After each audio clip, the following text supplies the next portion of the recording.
You didn't say anything to me. No, I said You could have gone either which way. Old Monty, young Monty, big Monty, bigger Monty. That's what people go. People will say to me, you're the other Monty. I'm like, but fucking what? He's the other Monty. I'm the Monty. That's correct. Anyway, welcome back to the Two Monties podcast, joined by special guest Ashlee Bunney from Hello, Scallywags. celebrant, not a stripper, from WA. Oh, I was about to say, it's not Sarah. Yeah, why did you? I've been saying Sarah for some reason for weeks. I know. I thought you were taking the piss. Every message back and forth. He's like, is your mate Sarah lined up to go? Ashlee. I was taking the piss at the end, but at the start I wasn't. And I think, and this isn't any reflection on anybody, but how can I say this without saying too much? Just fucking say it. There's a lovely lady who runs an agency where you can hire girls to come and open beers at functions, and her name's Sarah Ashlee, and I think the Ashlee Bunney name, and that I was conflating the two things together, and I'm old and stupid. Yeah, and that's true. Mainly you use that big word again that I never understand, conflating. Yeah, it just means putting two things together unnecessarily. Well, I got that from the context you used it in, but I still don't think it's a word. Well, you didn't the well, fucking you know what first I have time. To say to that? You accused me of making the word up. I'll say to that, who the fuck's Sarah? Can we get that on a shirt as well? Well, yeah. That's tits on toast. Anyway, tell the people, Sarah Bunney, who you are. Well, I feel like I need no introduction. I am the Ashlee Bunney, and I'm sure that every single person listening to this podcast, every single person in the entire universe, I would like to think, has heard of me. I'm little old Ashlee from little old Perth in WA, and I am a wedding celebrant, MC, presenter, social media addict, basically anything that ensures that my filthy mouth is amplified is my true passions in life. And it's fucking filthy. All you got to do is log on and see some of the copy. I love it. Thank you. I'm actually leaving my full-time job next week, but who's counting, to go balls deep into this entertainment business of mine even more. So I could not be more excited. So basically you're going to be seeing even more of me, and I'm going to have even more time and creative energy to just pour into this even more. So you did miss a key detail there, which I only learned. We chatted on the phone the other day. King, she's only been doing this since July last year. Yeah. And already going hammer and tong at it enough to be able to leave the day job, 15 months in. So fucking kudos. Amazing. Good on you. Well done. Thank you. Well, you should come to New South Wales. There's a real shortage of celebrants in New South Wales, apparently. According to some bullshit statistics published. No, there's not. Some government report came out yesterday, and we're listed as a fucking in the shortage, which is just wild. But anyway. Oh, wow. Yeah, no, there's definitely no shortage here. WA's population is like 1,200 people, and I think there's 1,000 registered celebrants. So it is a bit of a bit of a saturated market here, but I don't think of it like that at all. I don't see it as like my competition or the scarcity of it, because I know that what I have to offer is so different. It's so unique that I feel like I am just in a little bit of a field of my own, like just doing my own thing, which is the way you want to be. Yeah. So we were 100%. We were talking the other day, 100%, and I didn't know this about you, but I do now. So Ashlee actually shares her scripts with her couples, and so a lot of the highlight reels that she puts on Instagram, which is a mashup of the filthiest things she's said and done at weddings, might look like it's holy shit, how can you get away with that? But it's been pre-approved by the couples well before the time those words come out of her mouth. So, people will be firing off at her online about different things. And for the most part, I'm sure it's other celebrants blowing up about what you do, not fucking couples, because couples are generally smarter than us. So, Yeah. you know, they also, all pre-approve it. So the risk isn't really there for you, but you nail it. As you know, Harren, what other celebrants think in their attempts to report you to the Attorney General's Department meaningless? We had a chat about that too. I actually said one of my life and business goals is to be reported at that level. That is actually bring it on. Anyone who's listening to this, I'd actually be pretty fucking stoked with it too. I dare you. Yeah. I dare you, because that means that you care enough, or you feel enough, whether it's threatened, whether it's I don't know what, but I've made you feel that way, that you're going to go to the effort in your daily life to care about me that much. And do you know what? For someone who's been, I've had a lifetime of seeking external validation and attention, hence why I do what I do now. So for someone who has that going on, that would be the ultimate compliment. Any idea what you're talking about? It's fucking completely foreign to both of us. I have no clue what you're referring to. You sound like a real fucking weirdo. Favourite breakfast spread? Definitely fig jam. Yeah. No, anyway, any celebrant who says that they didn't get into it because they enjoy, it's performing. I know that there would be some celebrants out there who don't like to say performing, that it is performing, and maybe the way that they do it is not, and that's totally fine. We are all so different. The way we create and deliver our ceremonies is so different, but I absolutely perform, and that's what my couples book me for as well, because it's not just me sitting behind my computer writing these dirty things, it's then how I deliver it on the day, and that comes from 30 years of being on stages and stuff, right? Should we do a just put your hand up when you've got something to interject at some point, and maybe we should do that. No, that's because I've got that's because my finger when it got screwed back together when I broke it. He was more interested in, how can I do it? You can see the scar there.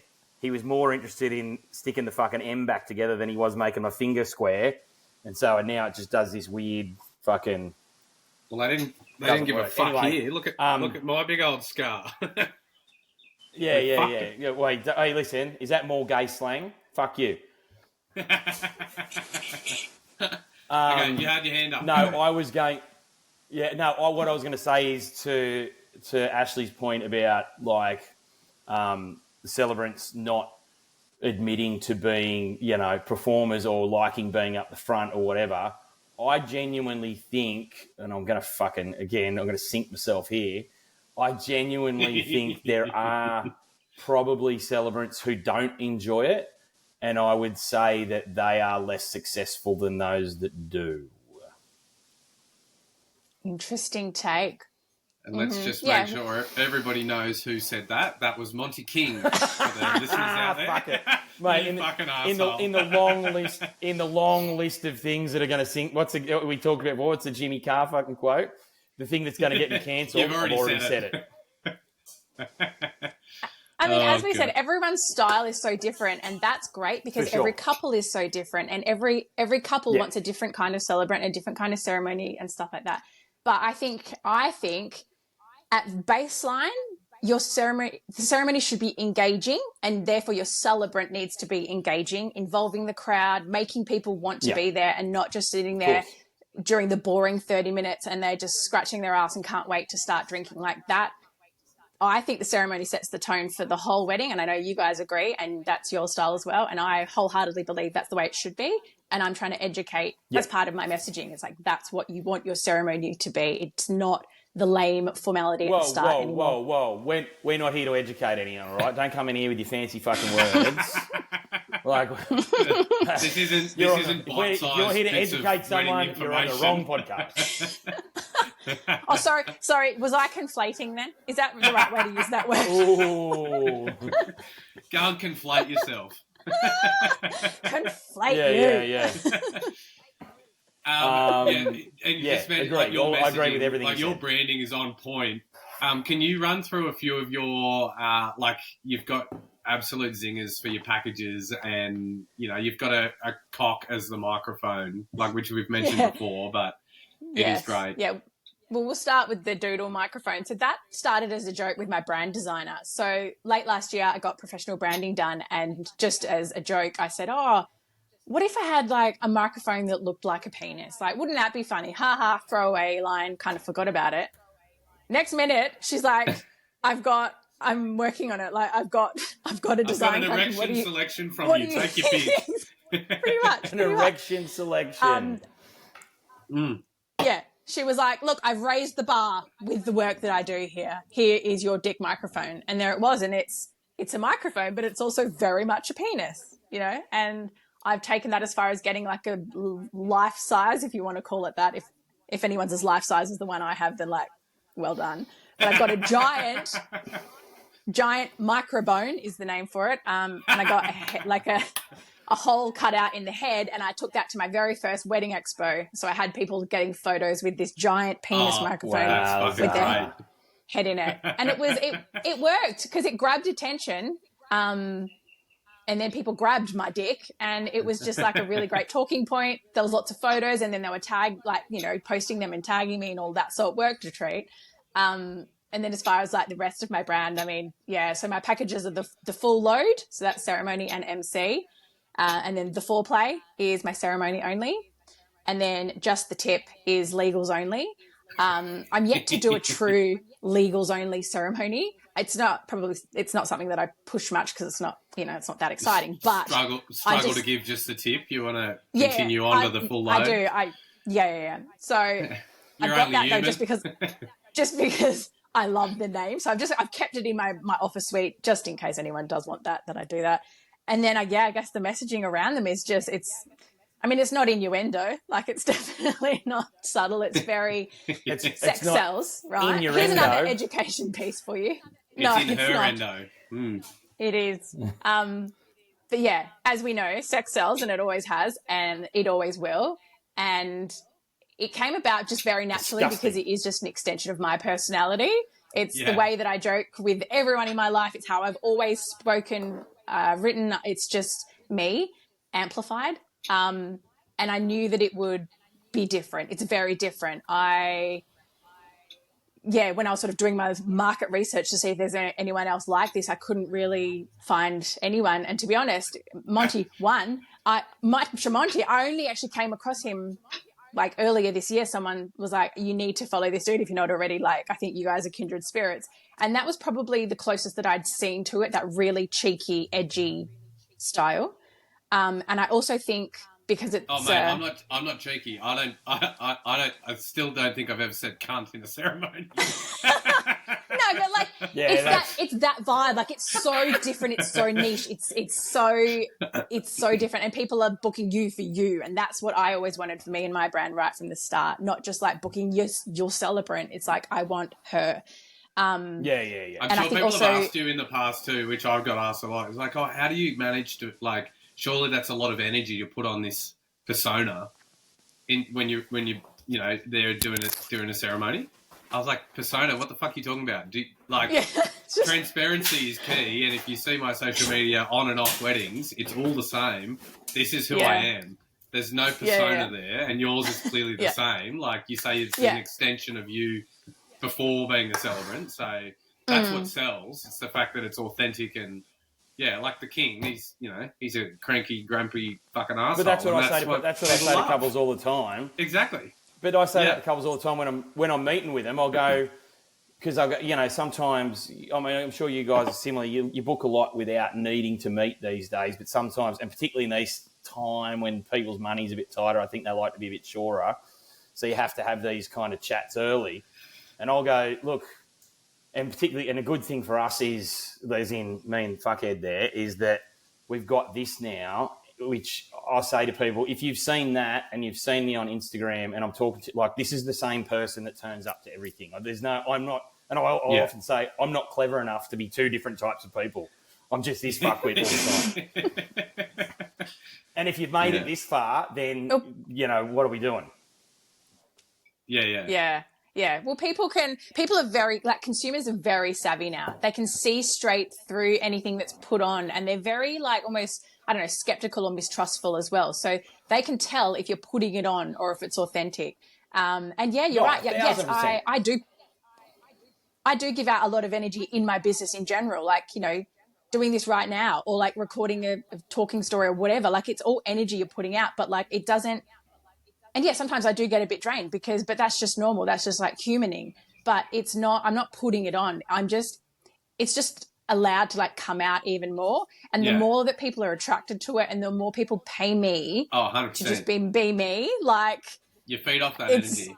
I always reckon if you got 6 weddings in a week, which we have done in the past couple of years because catch-ups and it's been mental, they get easier as you get into the next one. If they're back-to-back each day, you know, first one can be the battle because you know you've got a lot on that week, but then the energy that you walk out of that one with, you throw into the next one, and then that energy into the next one. And by number 6, you're like, fucking run at me. What's going to, you know, like you're just on fire. And then you could keep going, but then also you are that drained and I don't want to see a single fucking human. That's why I go back to the farm and talk to cows. Yeah, I was going to say I would slightly disagree with that only, and I get entirely what you're saying, but I'd be more like if it was 6 in a row, which we've done, like it's like a bell curve. Like you start off and then you start roaring, and then the last couple you're just like, I'm going to do them, but fuck, I wish I could just be at home now. Yeah. And it is a lot. We do give out a lot of ourselves, and that's the whole gig. But that's what's so cool about it is that people are buying into you, and then equally you're getting to know your couples just as intimately as well. So it's a real energy exchange, which is very, very cool. Yeah. But it's also I also find too, like it's one of those things where you know the couple might ask you. You know, and it's always you run them through all the bullshit, and then they go, "I say, you know, have you got any other questions?" And you invariably get well, what happens if you're not available on the day? And I go, look, I've only ever not done it once, and it was in the middle of COVID, and it's because I had a sniffle, and you couldn't like turn up somewhere with a sniffle. But every other day, because that's the peak part. I don't know which way the camera is. That's the peak part of like performing the ceremony is the fucking peak of our experience with those people, right? And like, I could have a fucking broken leg and I would still, I'd be driving there going, fuck this broken leg, fuck this is all fucked. And then the minute I step out with a microphone in my hand, I'm fucking bulletproof. And then you get back in the car and you're like, oh, my fucking leg's killing me. But for that bubble of time, you're bulletproof. Yeah, 100%. Yeah. And do you guys find? I mean, I'm assuming you both get like a little bit nervous before each ceremony or each gig you do. Still. Yeah, I think it's if you don't get nervous at all, then you really don't give a fuck about what you're doing. But it depends. I kind of do, and it would. Yeah, I kind of do. It depends on. You know, and sometimes you'll jag a ceremony where you know there's other vendors there or something like that, and I get nervous then because I'm like worried about like industry people watching or whatever. But like a lot of the times now, I don't have like what I would call nerves. Like I don't have butterflies in my stomach or whatever. But in the same breath, there's obviously some reptilian part of my brain that is fucking screaming that I've got a lid on. Because I'll get like this big fat drop of sweat run down my back, and it's not hot. It's not that. It's not heat, or you know, I'll feel it run down here, and I'm like, while I'm not consciously acknowledging it, there's obviously some part of my brain going, "What the fuck are you doing? Why are we doing this? Don't do this." Yeah, even if it's just like a little bit of adrenaline, which you know it's going to happen. But yeah, I mean, I still get nervous a little bit, but as soon as I start speaking to them, like as soon as I'm begging people to fucking sit down and fill the seats, as you guys know, that's the hardest part of our job. Yeah. But as soon as I start doing that, it just goes, and then it's just like you're just like in the zone. When you get the run sheet through or whatever info they give you, the quiz, and they're like, oh, so we've got 30 chairs, you know, and obviously front row's allocated to the parents, and I was like, well, there's your first fucking mistake. Like, you got too many chairs. Like, and you just know from the get-go that that's going to be, you know, something that we've dealt with at nearly every wedding, but... I actually find it fun. The more... No, you go. You're the guest, you go.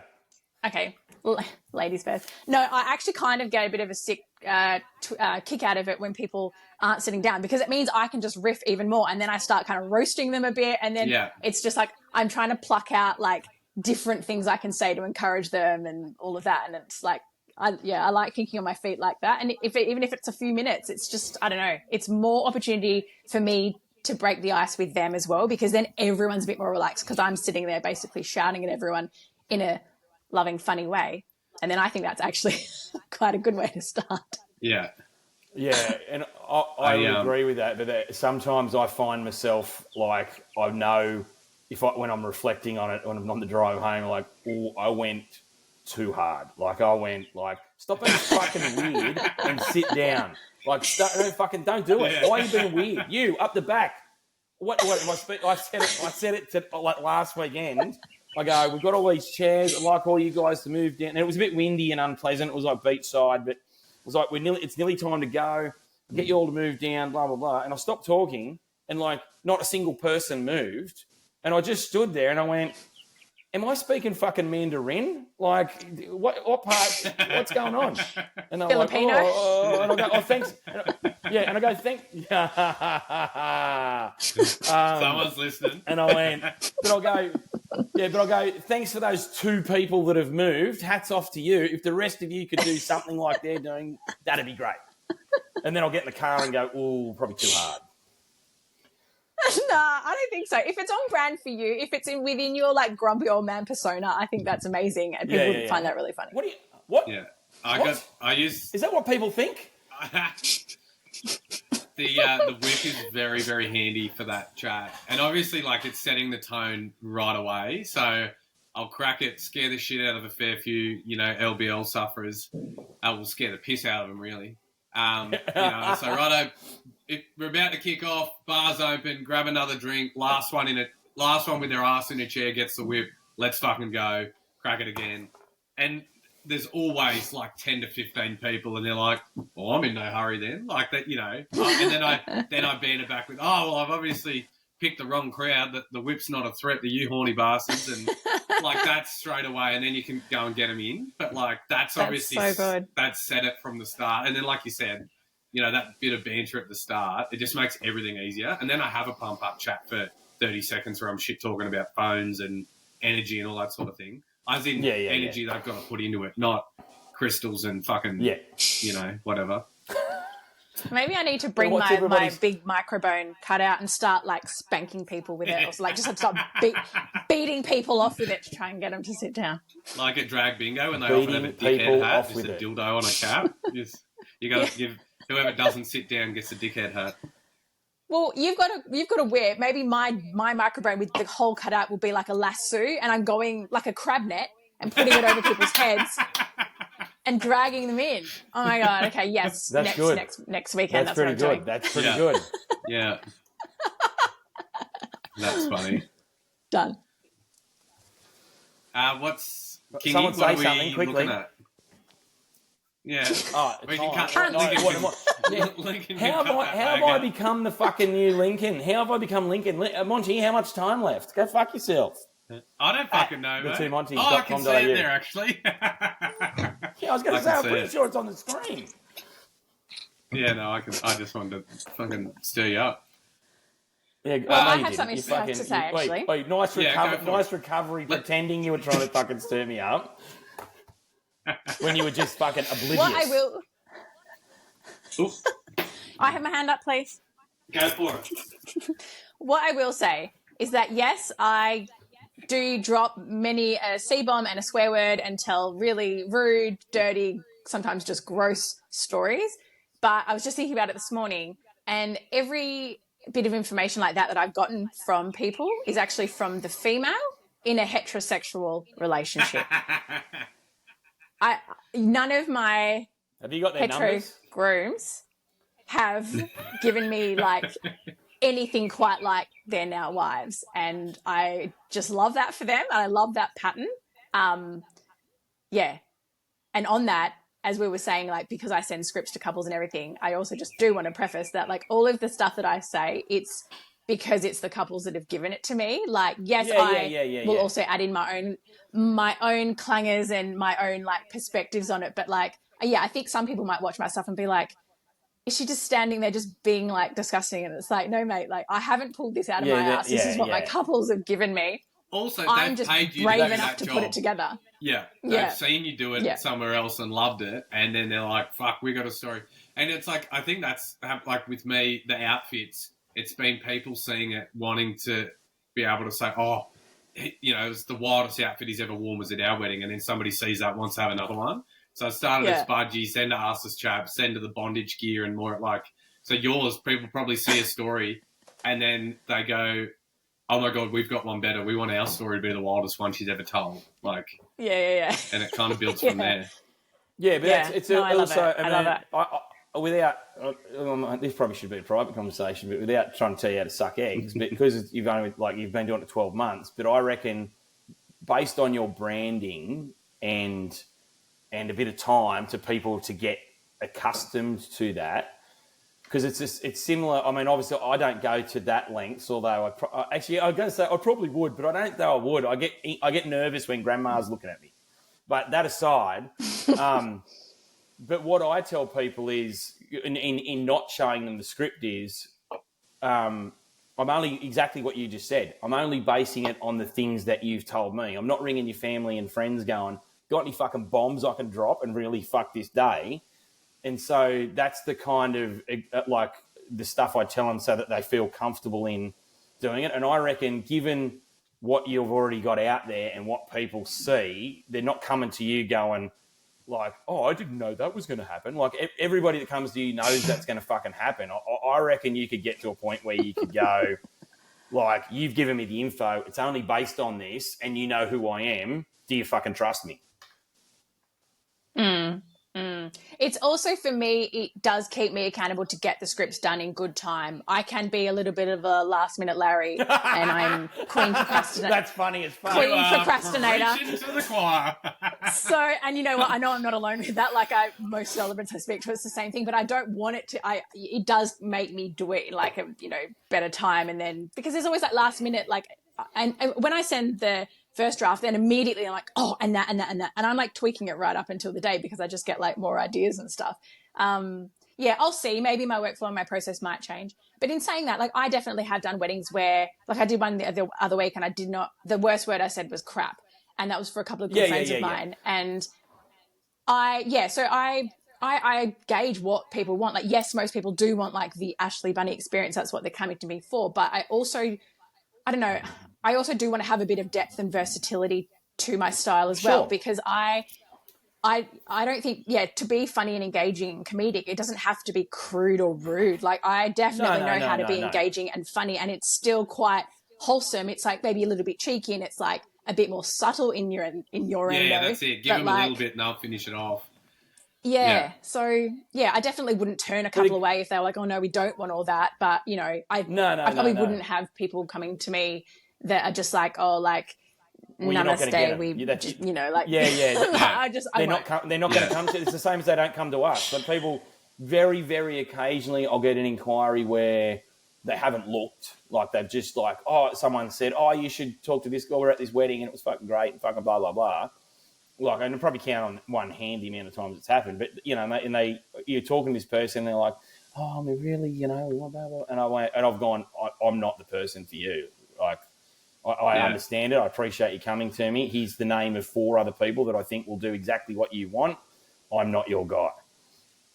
Yeah. I had a couple come up to me at that expo that I had my giant microphone at. They came up to me,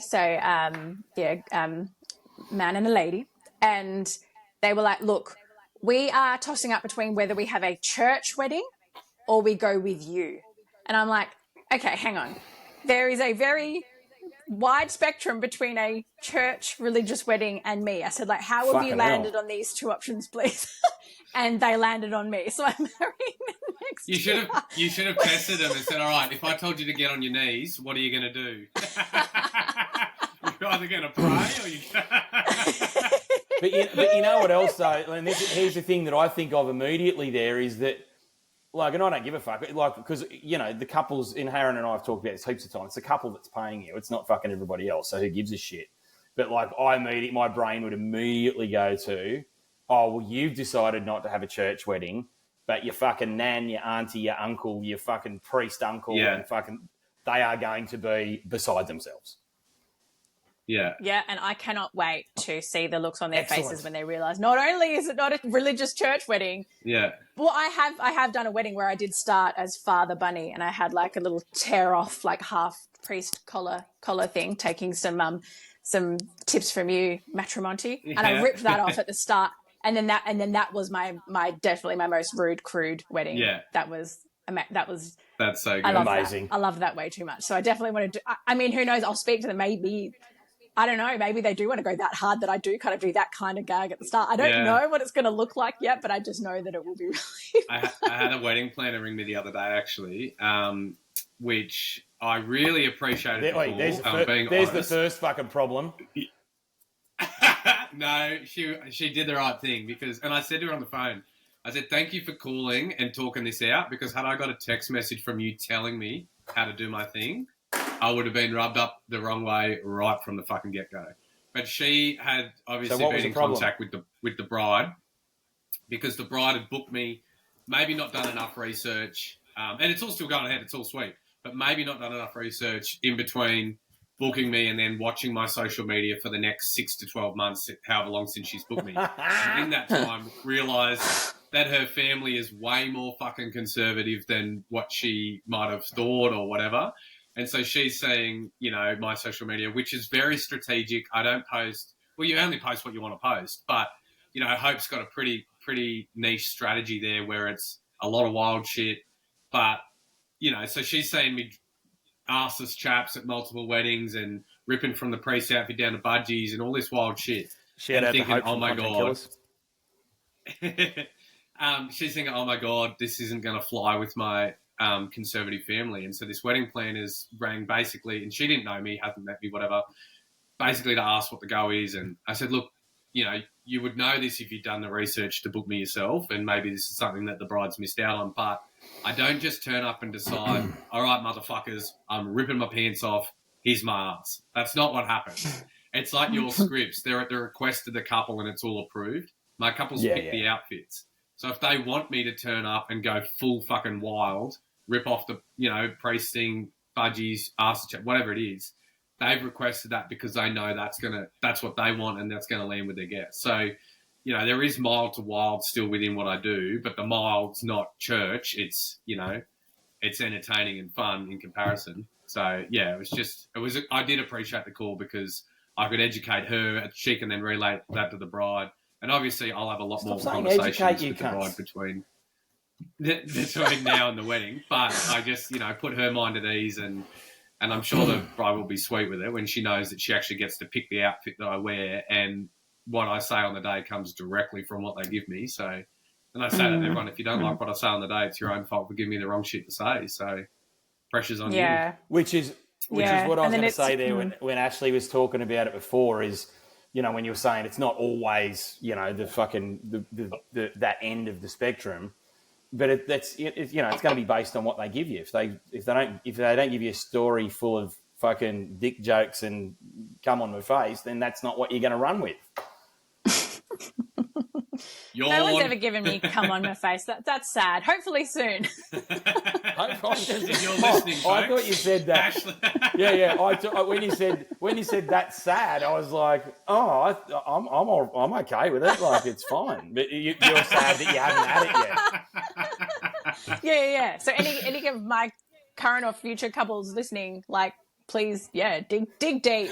And dig real deep. And as she wipes the juice from her eyes, anybody wants to come to me with a facial story, I'm all for it. Down on one knee. And the other thing that I'm sort of... She cleared up to see that she wasn't the only one now on her knees. It could also be like it could be like, you know, instead of like taking off the rose-coloured glasses, she like, I don't know, wiped the cum from her eyes or something like that. Like, I don't know. I'd finesse it, but like that kind of thing. Yeah. Wearing her the other most, thing that- her most Yeah, so anyway, beloved anybody jewelry, that the wants pearl necklace. If anybody wants this sort of content at their wedding, the three of us are available. Oh my God, imagine if we did a ceremony and it was like a Chinese whispers kind of thing, or like I start it and then like the next one continues it, and then we go around the three and we're telling the story and we're just like adding on And ourselves. it keeps Please, like- escalating and escalating. Yeah. Hold my mic. I need to do charades. So he's like this. Well, why don't we do that? Why don't we do that very quickly now? One of you start off a story and we'll just go around like a couple of times. Oh, the pressure's on. Well, All right, I'll start. I got it easy. we're also at 30. We're also at 35 minutes. Lincoln will be losing his mind when he has to edit this. Doesn't matter. Well, This, he can just cut No, it out some of doesn't the other matter at lame all. stuff. yeah, this is how we're going to finish. We're going to finish with this. So this is like one of those improv things, you know, where you do a sentence and the next person has to do the next one. Yeah, like thank God you're here. That show. Yeah. Oh God, how do we start this? Fuck. Who's gonna? So you're going to open. Ashlee can go next. Yeah. I'll come second. Yeah. I'll come last. I'll come last yeah. because that seems the right thing to do. she wiped her eyes. Is that what you know? Is that enough start? Yeah, like that sort of thing. Yeah. Yeah, Just start yeah. with something. Whatever you want, mate. Yeah. All right. She wiped her eyes to see. Nothing, because her eyes were glued shut with. You were hoping we'd say come, but it was actually a terrible case of conjunctivitis.